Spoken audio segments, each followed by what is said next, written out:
Magandang araw na naman sa inyo guys. At sa araw na ito ay magluluto na naman tayo ng isang mainit na sabaw. At kung sa karne ng kambing ang pag-uusapan, kailangan po ito ng maayos na paglilinis at diskarte kung paano po ito maalis ang anggo nito.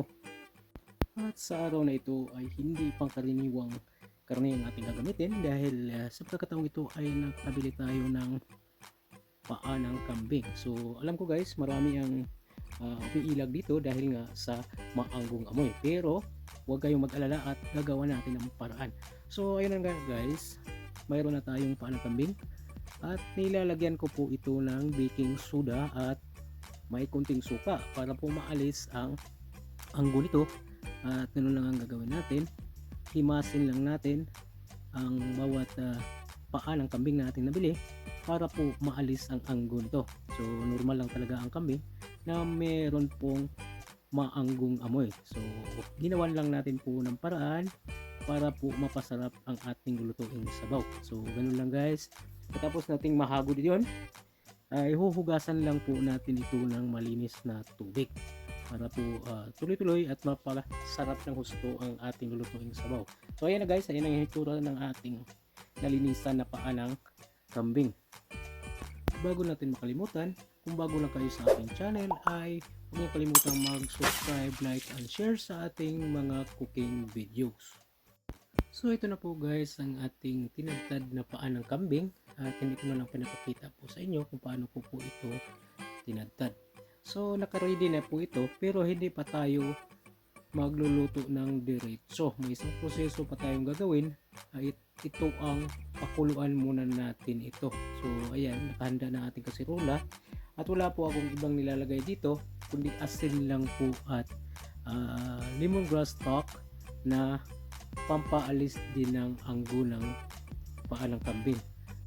Approximately kailangan po natin mag-antay ng mga 30 minutes to 40 minutes para po mapalambot natin ang paa ng kambing dahil kailangan po itong palambutin gawa ng hindi natin alam kung gaano na po katanda ang kambing na ito. So ayan guys, after 20 minutes ganyan na po ang texture at itsura ng karne nito. So kailangan pa natin ng kunting oras. At after 30 minutes ay kitang-kita na po natin na para pong maayos na ang pagkalambot nito. So ready na po tayo, hanguin lang po natin ito para na po sa ating proper na pagluluto nitong ating sinigang na paa ng kambing. As usual po ay igigisa po natin ang ating ricado para po lalabas ang tunay na aroma. So baka po magkakapo kayo at gumamit po ako dito ng luya. So of course dahil nga maanggo ang ating main ingredients ngayon na paa ng kambing, kailangan natin ng neutralizer doon sa kanyang amoy. So ganyan na po guys at igisa lang po natin ang lahat ng ricado na ating gagamitin at nilagay ko na rin po ang sibuyas at isusunod na rin natin dito ang bawang. So halos kompleto ricado na po tayo at ang kulang na lang nito ay isasama natin sa paggisa ang kamatis. So ito ay yung natural na sauce na lalabas nito. Tatakpan natin ito saglit, mga ilang minuto, approximately mga 3 minutes para po madaling durugin ang ating kamatis. Sa aking pagluluto ng sinigang, yan ang usual kong ginagawa ay dinudurog ko ang kamatis para naman may natural tayong vibrant sa ating sabaw na magkukulay orange at mayroon din itong nutritional value at pagpababa din ito ng cholesterol at anti-inflammation. So yan ang nakaganda dyan sa kamatis. So yan guys, nilagay ko na po ang ating itinabing paa ng kambing. So ito ay malambot na po. So hindi na natin kailangang igisa pa ito kasama doon sa ating ricado.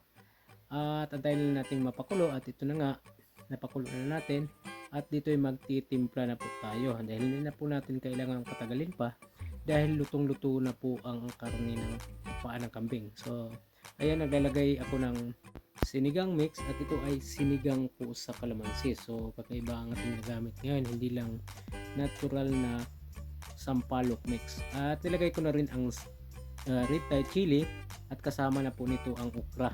At antayin lang natin mga 3 minuto at mapaluto na natin itong gulay na nilalahok natin. So ganyan lang ka-easy at antayin lang natin ng ilang minuto. Ayan, kumulo na rin at huli nating nilagay po dito ang ating green leafy vegetable. So kunting panahon na lang ang ating antayin at malapit na po itong maluto, no? So pwede na nating hanguin ito maya maya, pero before that kailangan na nating tikman muli kung sakaling nagbago ba o kulang pa tayo sa timpla.